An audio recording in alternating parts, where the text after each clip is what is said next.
Well, still to come here on Ian King Live, the female-led art talent agency that grew quickly in 2020 despite COVID. Stay tuned.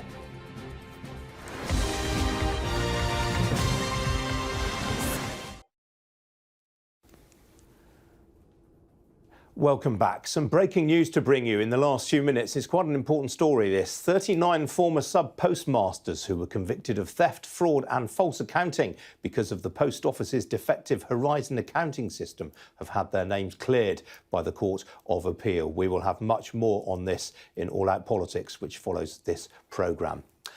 Well, now, galleries and exhibition venues have spent much of the last year closed, meaning artists and other creative talent have had to find new ways to show their work. Well, female-led visual talent agency MTArt has found innovative new ways to help their clients and develop the business. They've just raised £500,000 and are planning 12 public art projects in London over coming weeks. Well, joining me now is the founder of MTArt Agency, Marine Tanguy. Marine, very good morning to you. What's the thinking behind these public projects? So I've been in the art world for 12 years, and my mentor was called Mike Kolovitz, who still is, and he created CAA, which is one of the most powerful talent agencies in the world. And the thinking was always, how can we make sure, ironically, because there's a work behind me, that art is not just about works on walls, but that art can inspire all of us, and especially in the public realm. So we started doing public art projects back 6 years ago. And of course, as we're now rethinking the high street, this has been accelerated and we've become official suppliers to the Crown Estate and Westminster over the past year as well. And I gather you traded profitably during the pandemic.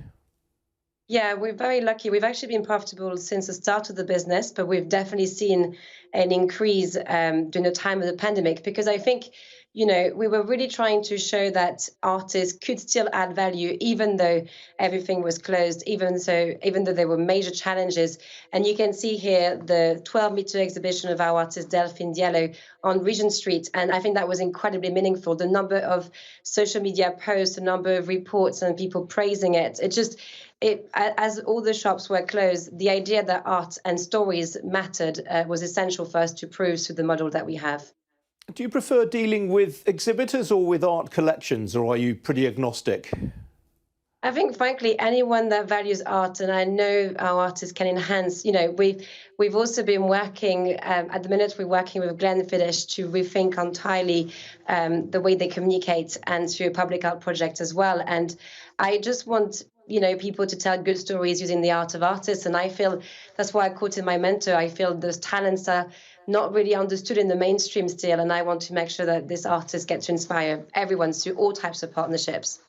I mean, British Airways sold their art collection last year. A lot of the banks did following the financial crisis. Is there going to be much of a business in corporate art collections in future, do you think?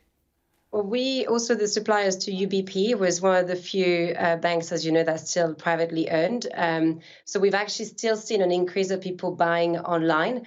I think, you know, although of course it's really sad that they had to sell it, it does show that it's an asset that has a value. And we have a corporate collection as part of the business as well of artists we've grown the profile of and whose value has increased over the past few years. So I think it does show that it's still an asset in desperate times that you can resell and that you can have, and that has that value.